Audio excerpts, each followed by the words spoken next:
Welcome to Lost Relation Chronicles. The smell of motor oil and grease was a constant in Mario's life. The hum of the garage was comforting, a stark contrast to the chaos at home. For the past 12 years, he had built a life with Grace. The early years had been great, even. They laughed, dreamed, and made plans together. Ricardo was born during those golden years, and Mario felt like life couldn't get any better. But life has a way of taking unexpected turns. It started gradually. Grace became irritable, her words sharper. At first, Mario thought it was just stress, maybe a rough patch. But as months turned into years, her negativity became a daily storm cloud over their home. Mario tried everything: flowers, date nights, listening without judgment. But nothing seemed to ease the tension.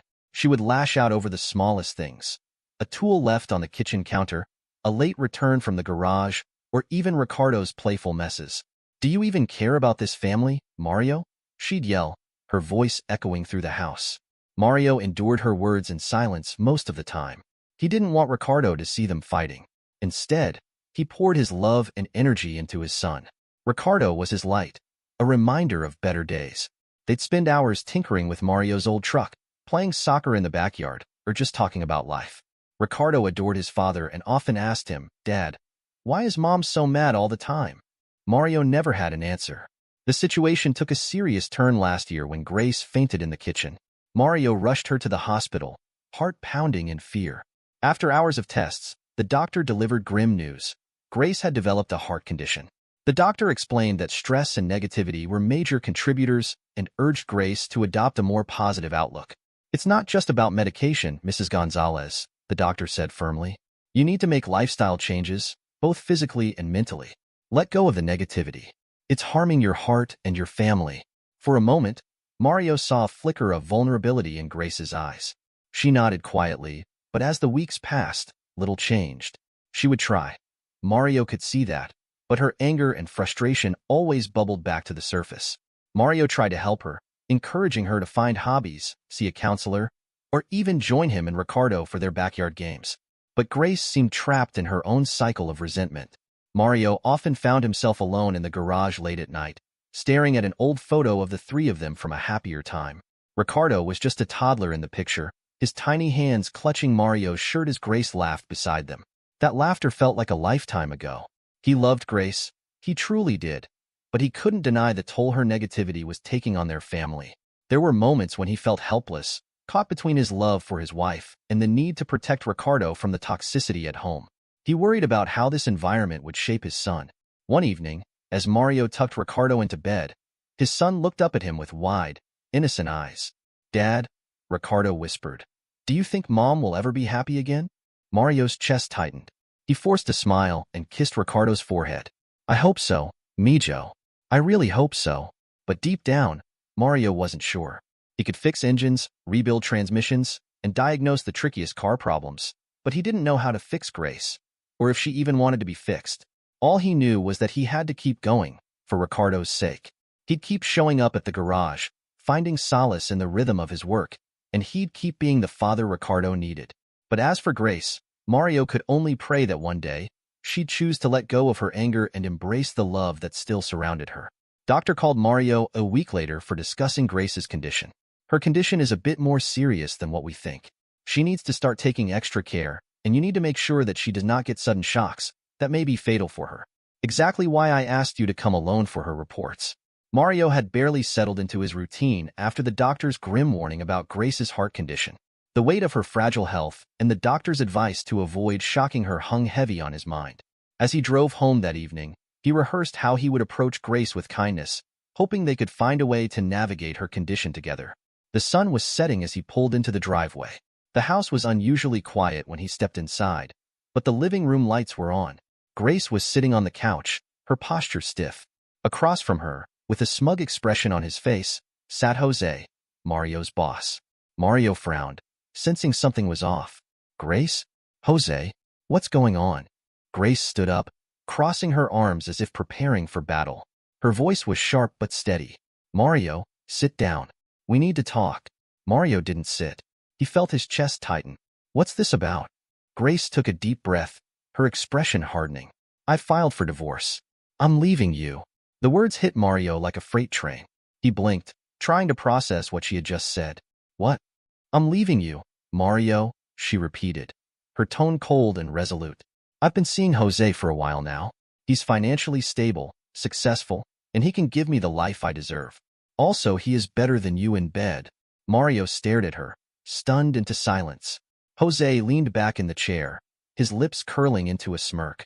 Grace continued, as if she were trying to justify herself. I didn't want to hurt you anymore.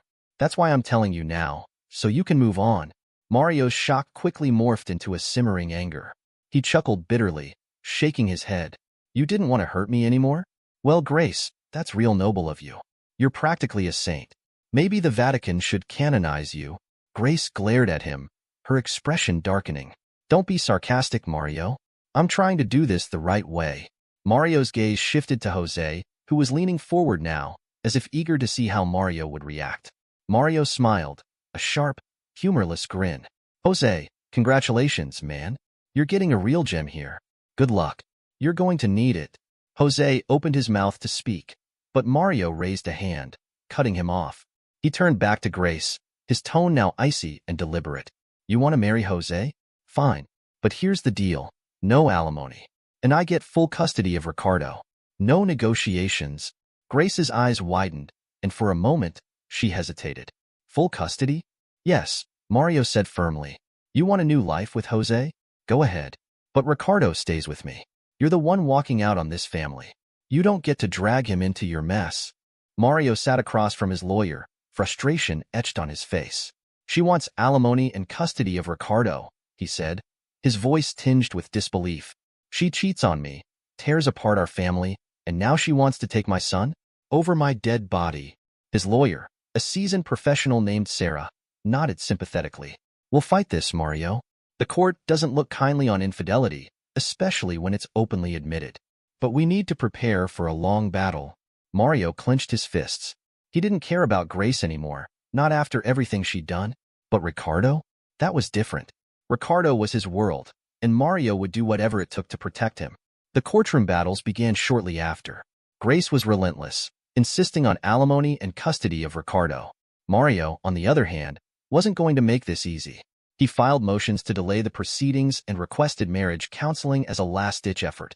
Not because he wanted to save their marriage, but because he wanted to drag the case out as long as possible. Grace was furious when she learned about the counseling request. You don't even want to fix this marriage, Mario, she hissed during one of their court-mandated sessions. Mario leaned back in his chair, arms crossed. You're right, Grace. I don't.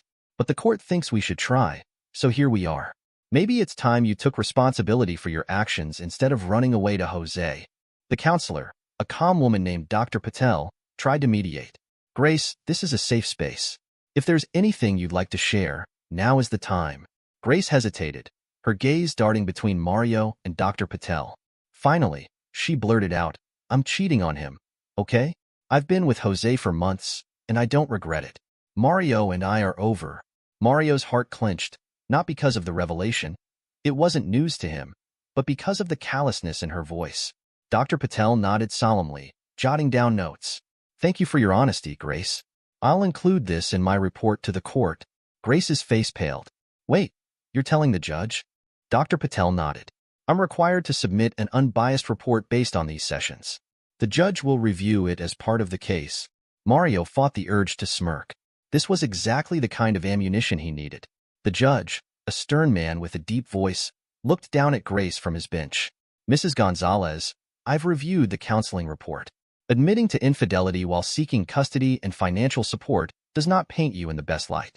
Your actions have disrupted this family, and you've shown little regard for the well-being of your husband and child. Grace looked down, biting her lip. Mario's lawyer stood up. Your Honor, my client is willing to grant a divorce on the condition that there is no alimony and that he is awarded full custody of Ricardo. The judge glanced at Mario, then back at Grace. Mrs. Gonzalez, do you have anything to say? Grace lifted her chin, defiance flashing in her eyes. Ricardo is my son. He belongs with me. I won't let Mario take him from me. The judge sighed, rubbing his temples.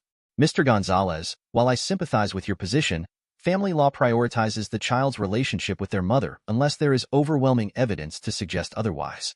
Therefore, I am granting Mrs. Gonzalez full custody. There will be no alimony awarded. Mario's heart sank. He clenched his jaw, forcing himself to remain calm as the gavel struck. Outside the courthouse, Grace approached Mario with a smug smile.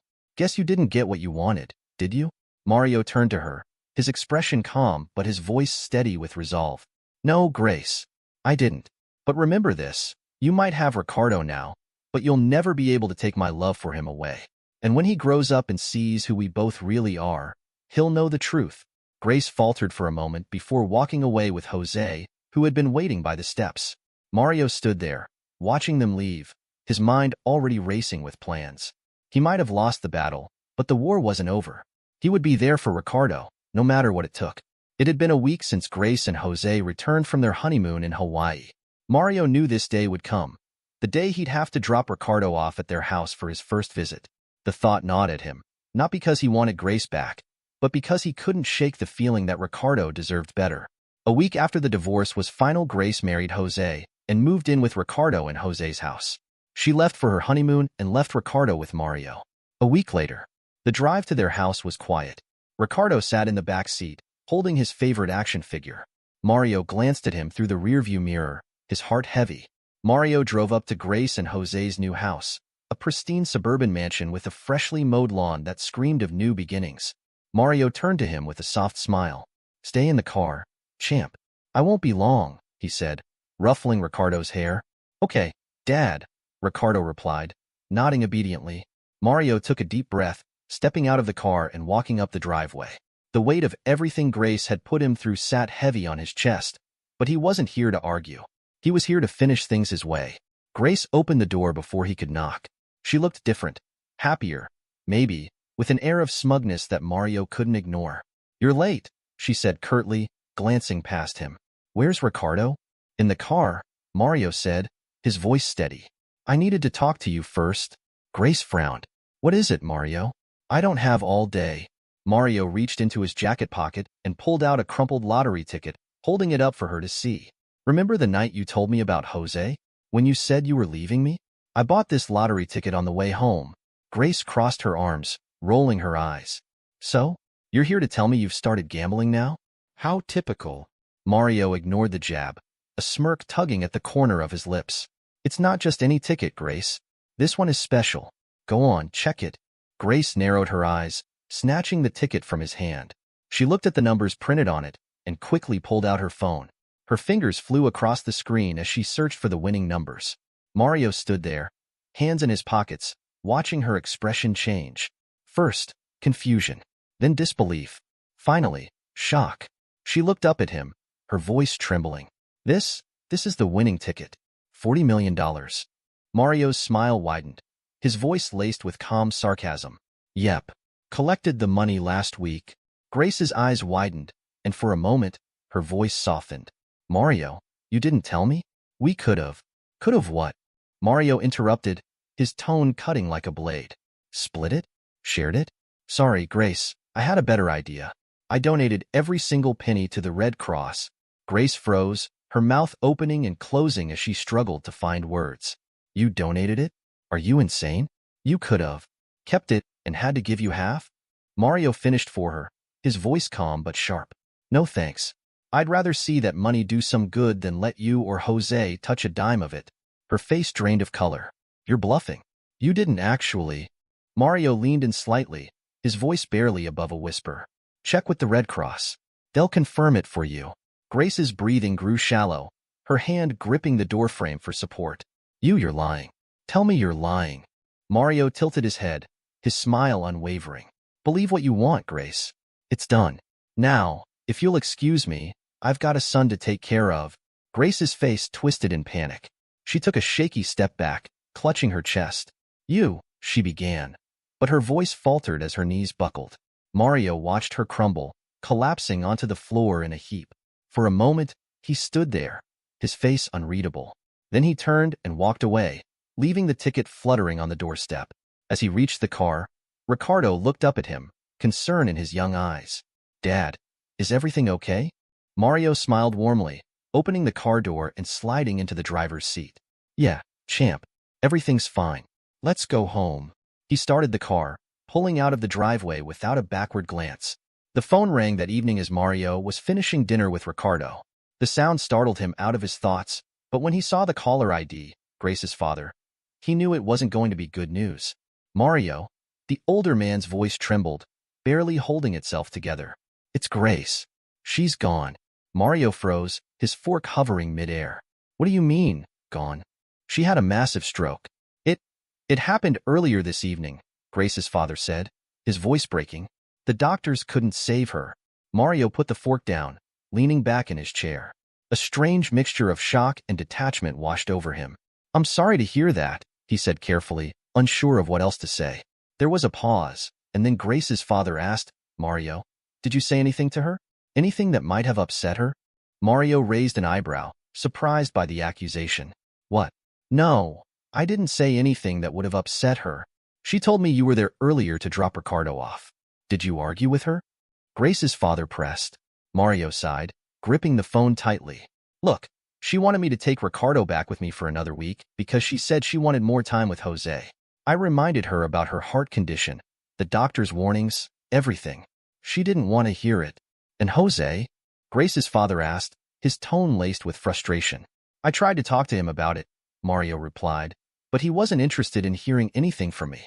Maybe he thought I was just trying to meddle in their lives. I don't know. There was a long pause before Mario added, almost too bluntly, maybe too much sex killed her. She wasn't listening to anyone, and neither was he. The line went silent for a moment, and then Grace's father muttered, Damn it, I told her. I told her she was overdoing it. The conversation ended soon after, but that was far from the end of it. A few days later, Mario heard through the grapevine that Grace's father had filed a complaint against Jose, accusing him of causing Grace's death by ignoring her doctor's recommendations and having too much sex with Grace. He even attached the medical advice that had explicitly warned Grace to avoid stress, physical or emotional, due to her heart condition. Mario couldn't help but chuckle darkly when he heard the news. Well, this just keeps getting better, he muttered to himself. Jose, who had once been so smug about marrying Grace, was now under investigation. The media caught wind of the unusual case, and Jose's reputation took a significant hit. Mario stayed out of it, focusing on Ricardo and his own life. One evening, Mario's phone buzzed with a text message from an unfamiliar number. Jose, I know why you wished me luck, Mario. Grace made the honeymoon hell. I could not have sex with her even for a single day. She drained me with her words so much that by the time she took me to bed I was mentally exhausted. I should have seen it coming. I wanted to run away every single day. I screwed up marrying her. Mario stared at the message for a moment before smirking. He didn't bother replying. A week later, Mario heard that Jose had sold the house and left the city. No one knew where he went, and frankly, Mario didn't care. All that mattered was that Ricardo was safe, and the chaos Grace had brought into their lives was finally over. Mario leaned back in his chair, his hands resting on the wooden armrests, gripping them tightly as the memory resurfaced. He had been calm, eerily so, on that fateful day when Grace had thrown her betrayal in his face. Her smugness, her callousness, her sheer disregard for the life they'd built together had ignited something inside him. That night, as he sat in his garage, staring at the crumpled remnants of his world, an idea took root. He had bought a lottery ticket the day everything fell apart, but it wasn't a winner, not even close. Yet the thought of Grace, a woman who had torn him apart with such cruelty, benefiting from anything he earned or won, made his blood boil. He had spent hours at his computer, carefully crafting the deception. He downloaded images of a winning ticket, studying the fonts, the colors, every minute detail.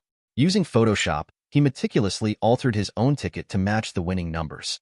It was flawless, a ticket that could fool anyone, even Grace. The plan wasn't about money. It was about something deeper, something darker. Mario replayed that scene in his mind, the way he had waved the ticket in front of her like a magician, revealing the final act of an illusion. He remembered the way her expression had shifted, from irritation to shock, and then to pure disbelief. She had fumbled for her phone, her fingers trembling as she checked the numbers online. Her face had turned pale as she stared at the screen, how she clutched her chest and how she collapsed on the ground, and how effortlessly he walked away from her without a hint of pity or remorse. Mario exhaled deeply, running a hand over his face. He had known her heart condition was precarious. He had known the shock could kill her. And yet, in that moment, as she lay on the floor, he hadn't felt guilt. He had felt free. Was it wrong? The question lingered in the air, But Mario didn't dwell on it for long. Grace's choices had destroyed their family, had hurt their son, and had nearly broken him. Her death, while tragic, was the culmination of her own actions, or at least, that's what he told himself. He looked out at Ricardo, who was now drawing pictures with chalk on the driveway. The boy deserved a peaceful, happy life, free from the chaos his mother had brought into their home. For Mario, the ticket had been nothing more than a tool, a final act to sever the toxic hold Grace had on their lives. And now, with her gone and Jose out of the picture, Mario felt like he could finally breathe again. He stood up, walking over to Ricardo and ruffling the boy's hair. "Come on, champ," he said with a smile. "Let's go get some ice cream." As they drove off, Mario glanced at his son in the rearview mirror. This time, he wasn't just moving forward. He was leaving the past behind, for good. Dear listeners, please share your thoughts in the comments section below and don't forget to like, share, and subscribe.